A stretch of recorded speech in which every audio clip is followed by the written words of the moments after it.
Bonsoir à tous et bienvenue dans ce point de l'actualité, la campagne électorale pour la présidentielle. Nous sommes ce mardi au 13e jour sur le terrain. Les candidats restent mobilisés pour ratisser large pour leur victoire. Ils multiplient les rencontres en appelant au vote ce samedi 31 octobre 2020. Dans cette période électorale, les opérateurs économiques expriment leurs attentes à la classe politique pour 2021-2025. Ils sont réunis au sein du mouvement Initiative citoyenne du secteur privé. Ces hommes d'affaires saluent les acquis de ces dernières années. Ils estiment aussi que beaucoup reste à faire, notamment pour garantir la compétitivité des entreprises nationales. L'axe Jacquesville-Toukouzou-Namuzou sera bientôt bitumé. Le ministre d'État Patrick Kachi lance les travaux du tronçon long de 50 km, une action qui va permettre de désenclaver 33 villages sur les bords lagunaires et développer le tourisme. Godefroy Okambawa. Longtemps espéré par les populations de Jacquesville et de toute la région des Grands Ponts, le bitumage de l'axe Jacquesville-Toukouzou-Namuzou sera une réalité. Suite à la promesse faite par le chef de l'État Alassane Ouattara en mars 2015, les travaux de ce tronçon long de 50 km entrent en phase active. En temps de pluie, on ne peut pas rouler. Même s'il n'y a pas de pluie, on ne peut pas rouler aussi. Et si réellement le goudron vient, vraiment, nous sommes heureux. Lançant les travaux, le ministre d'État, secrétaire général de la présidence, Patrick Kachi, s'est appesanti sur l'importance d'une telle infrastructure dans la région. De 1993 jusqu'en 2010, la Côte d'Ivoire a plongé. Et on a presque touché le fond, à tel point que, en termes de moyens, on est arrivé au même niveau que 60. Depuis 10 ans, on a trouvé la paix, le calme, et le pays est reparti. Des opérateurs et des acteurs internationaux, la Banque mondiale, le Fonds, tout le monde dit la Côte d'Ivoire est repartie. Plus jamais on ne doit retourner.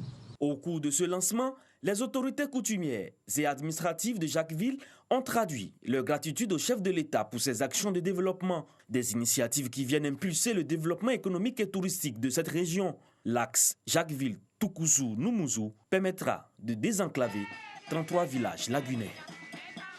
Désenclavement dans des villages de Jacquesville, de l'eau potable dans le nord du pays. Dans quelques mois, le problème de l'accès aux précieux liquides sera un lointain souvenir dans la Bagoué. Le déficit sera résorbé dans la localité, rassure le ministre de l'Hydraulique. Laurent Tchagba a procédé au lancement des travaux de renforcement de l'alimentation en eau potable dans la région. Ce sont près de 12 milliards de francs CFA qui seront investis dans ce projet.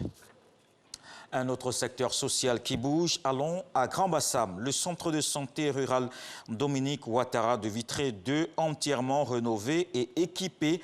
Les populations de ce village pourront ainsi bénéficier d'une prise en charge médicale dans de meilleures conditions. Il a été inauguré ce lundi en présence du ministre de la Santé. Et Jenaka Oulé a également procédé à la pose de la première pierre du collège moderne de proximité de Vitré 1 et 2. Dans le reste de l'actualité, en Guinée, la CEDEAO, l'Union africaine et l'ONU viennent d'achever une mission conjointe pour tenter d'apaiser les tensions après la présidentielle du 18 octobre. Ces derniers demandent notamment la levée du blocage du domicile du chef de l'opposition, Cellou Dalein Diallo, qui dit ne pas attendre grand-chose de ses émissaires. Concernant les violences post-électorales, la mission demande aux autorités de mener des enquêtes sur leurs auteurs et de faire en sorte que les forces de défense et de sécurité agissent avec retenue et professionnalisme. Selon le gouvernement, 21 personnes sont mortes. L'opposition comptabilise de son côté une trentaine de victimes. Au final, la délégation encourage toutes les parties à recourir aux institutions et dispositions légales pour résoudre les différends issus de l'élection.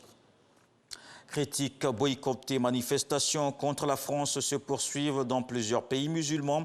Emmanuel Macron défend le droit à la caricature. Il défendait justement cette position après l'assassinat en France d'un professeur qui avait montré des caricatures du prophète Mahomet lors d'un cours sur la liberté d'expression. Lundi, le président Recep Tayyip Erdogan a appelé à boycotter les produits français en Turquie. D'autres pays musulmans, donc la vague de protestation se poursuit ce mardi au Bled Bangladesh, en Jordanie, en Irak. Un appel à manifester a également été lancé à Ramallah, en territoire palestinien. En Iran, l'un des diplomates français en poste à Téhéran convoqué au ministère iranien des Affaires étrangères. À suivre tout de suite les infos régionales à 20 h, le journal. Je vous retrouve avec beaucoup de plaisir.